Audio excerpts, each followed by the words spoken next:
वाहद हुकूमत है जो शायद अपने हनीमून के पीरियड में ही बहुत बहुत बड़ा नुकसान उठाना शुरू कर दे। मैं आपको एक खबर दे दूं, बड़ी खबर दे दूं, 6 मुस्लिम लीग नून के अहम तीन रहनुमाओं को फारिग करने का, पार्टी से फारिग करने का फैसला भी हो गया। फैसला ये हुआ है कि इनको क्यों हम इंतजार कर रहे हैं, हम इनको क्यों रोक रहे हैं, हम इन पर एक्शन क्यों नहीं ले रहे, हम इनको पार्टी से फारिग क्यों नहीं कर रहे। और 6 मुस्लिम लीग नून के अहम तरीन ओहदेदारान, आपको पता चलेगा अगले चंद दिन में उनकी पार्टी रुकनीयत खत्म कर दी जाएगी। ये भी एक फैसला हो चुका है। उनमें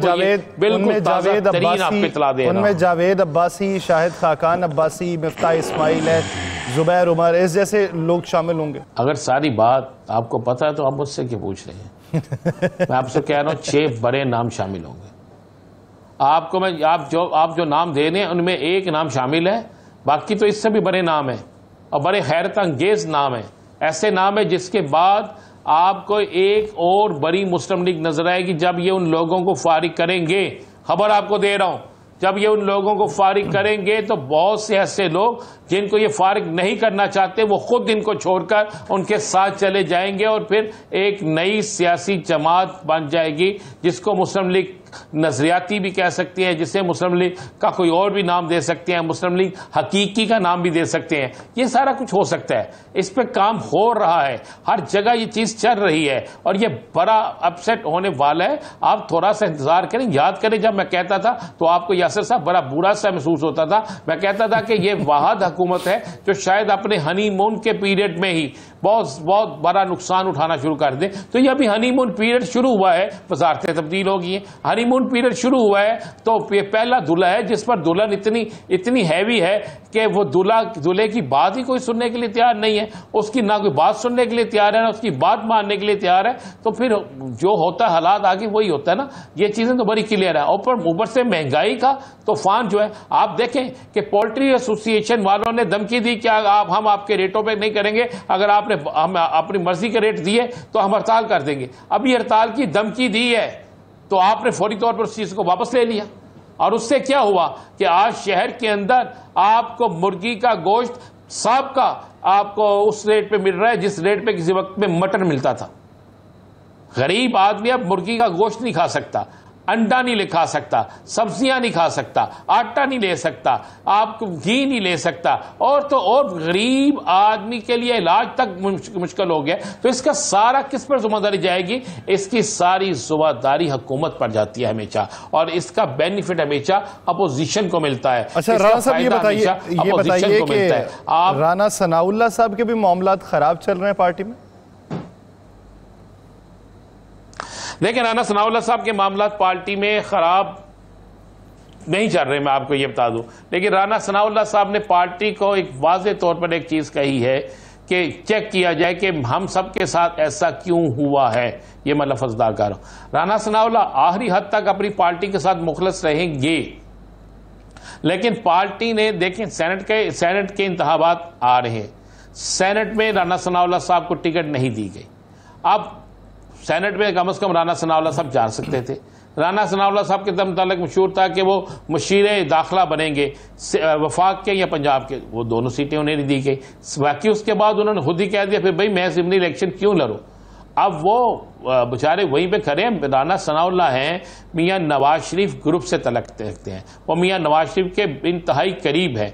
अब मुझे समझ नहीं आ रही कि क्या मियां नवाज शरीफ के करीब लोगों को बिल्कुल दूर किया जा रहा है या फिर मियां नवाज शरीफ साहब को भी आगे आने वाले दिनों में बहुत दूर कर दिया जाएगा। राना सनाउल्लाह की पार्टी के अंदर पोजीशन वो अब नहीं रही, बतौर पार्टी अहदेदार जरूर नहीं है, लेकिन इस मुल्क के अंदर एक रवाज रहा है कि जो शख्स हार जाए ना उसको कोई भी याद नहीं करता और जो जीत जाए ना वो आंख का तारा होता है। तो यही यहां पे चल रहा है। मुझे इस पार्टी को अगर मुश्किल वक्त में जिन लोगों ने सहारा दिया था नून लीग को, हमें मानना चाहिए। वो थे ख्वाजा साद रफीक, वो थे राना सनाउल्लाह, ये वो लोग थे शेर रहील असगर, ऐसे लोग थे जिन्होंने मुश्किल तरीन वक्त में इस पार्टी को सहारा दिया। लेकिन इस पार्टी ने क्या उनको सहारा दिया?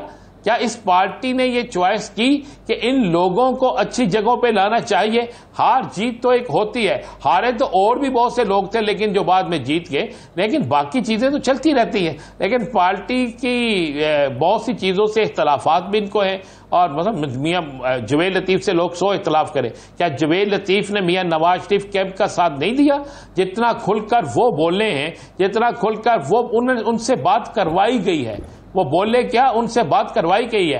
तो आज मियां जवेद लतीफ कहां खड़े हैं? मियां जवेद लतीफ को आज वो किस हैसियत देख रहे हैं कि आज बाकायदा वो बैठ के बासी साहब कह रहे हैं पिंडी वाले कि जनाब जवेद लतीफ जो है उन्हें पार्टी से फारिग कर देना चाहिए, मुशाहिद हुसैन सैयद जो है उन्हें फारिग कर देना चाहिए, फलां बंदे को फारिग कर देना चाहिए। आप ये इख्तियार पार्टी के सदर सेक्रेटरी के पास होता है, और जब आप मुख्तलिफ लोग ऐसी आवाजें निकालना शुरू कर दें तो फिर आप ज़हन में रखिएगा कि पार्टियां टूटती हैं, पार्टियां बनती नहीं। और जब पार्टियां टूटती हैं ना, तो फिर इस वक्त में जब आप इक्तदार में हो और इक्तदार के पहले दिन हो, आपके पास तमाम तर बाज़ाहिर इख्तियारात हों, तो उसके बाद आपकी पार्टी के अंदर से आवाज़ें आना शुरू हो जाएं, और फिर ये आवाज़ें भी आना शुरू हो जाएं कि जनाब वाकई ये इलेक्शन धांधली ज़दा इलेक्शन है। फिर ये आवाज़ें भी आना शुरू हो जाएं कि आप इस्तीफ़ा दें, नए इलेक्शन लड़ें। फिर ये आवाज़ें भी आना शुरू हो जाएं कि इन लोगों को फारिग करें पार्टी से। तो फिर इसका मतलब है पार्टी भी जा रही है और हुकूमत भी जो है वो। अच्छा राना साहब, ये बताइए, जो चहमगोइयाँ चल रही हैं कि पंजाब के अंदर सुन्नी इत्तेहाद काउंसिल के जो लोग हैं वो तोड़े गए हैं सेनेट इलेक्शन में वोटिंग के हवाले से,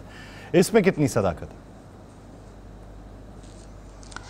देखें, इस वक्त नोटों की बोरियां खुल चुकी हैं, जोर तोड़ जारी है, तोड़े भी जा रहे हैं, तोड़े गए हैं, यानी इसका रिजल्ट तो सामने आएगा। लेकिन एक बात बड़ी क्लियर है, और मैं ये बात बाकायदा एक व्लॉग में भी कह चुका हूं, और मेरे पास बहुत से इस मामले पे अहम तरीन शवाहद भी हैं कि अब तो लोगों से राब्ता किया जा रहा है, लोगों को कीमतें अदा करने का कहा जा रहा है, लोगों को कहा जा रहा है कि यार ये खुफिया राय शुमारी होनी है, आप चुप करके वोट दे देना, इतने का आप वोट दे देना, इतने पैसे पाकिस्तान से बाहर मिलेंगे।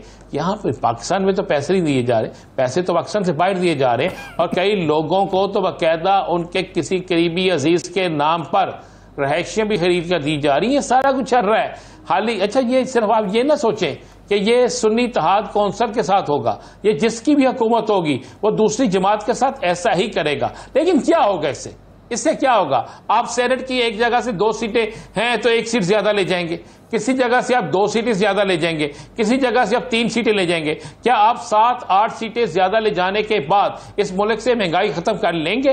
क्या इस मुल्क के अंदर से अवामी नफरत जो है उसे खत्म कर लेंगे? क्या वो आप इस मुल्क के लिए कोई बेहतरी करेंगे? मुल्क के लिए बेहतरी तो यह है, जमहूरियत के लिए बेहतरी यह है कि जिसको जिसका जितना हिस्सा मिलता है उसको दे। ऐसा करने से आप एक नया महाज खोल लेंगे, और जब वो एक नया महाज खुलेगा तो उस नए महाज में आपको इतने कभी कभार आप बातें बहुत मासूम सी कर जाते हैं, जिसको जिसका जितना हिस्सा बनता है वो दे। यहाँ पे आवाम को हिस्सा नहीं कभी मिला, आप क्या नाम है इनके हिस्सेदारी की बात करते हैं। भाई देखें, अवाम को तो हम मानते ही नहीं ना, कौन मानता अवाम को? अगर अवाम को मानते होते तो फैसले अवाम की मर्जी से होते, अवाम के तवक्कुआत के मुताबिक होते, अवाम की राय के मुताबिक होते, अवाम को फ़ायदा पहुंचाने के लिए होते। अब तक जितने चीज़ें सामने आ रही हैं, आप ज़रा गौर करके देखें क्या है। मतलब आज मुझे बड़ी हैरत हुई इस वक्त कि पाकिस्तान की एक बड़ी सियासी जमात मुस्लिम तहरीक इंसाफ के हवाले से पंजाब की वज़ीर इत्तलात ने कहा कि वो टांगा बाल्टी है। तो आप फिर कह रहे हैं कि मैं क्या कहूँ, टांगा बाल्टी उसे करार दिया गया है। सबको पता है टांगा बाल्टी कौन है, सबको पता है कौन कहाँ पे खड़ा है। बात यह है कि इंतजार करें, अवाम ही अपने जो अपना हक है ना, इंसाफ जो है वो अवाम खुद लेगी। वो कब लेगी उसका फैसला बहुत जल्द हो जाएगा। आप किसी पर जुल्म की इंतहा करते हैं, जिस चीज़ को जितना दबाते हैं वो चीज़ उतनी ही तेजी के साथ ऊपर आती है, और वो जब ऊपर आती है तो उसका इंजाम जो होता है वो इतना बुरा होता है जिसका कोई तसव्वुर भी नहीं कर सकता।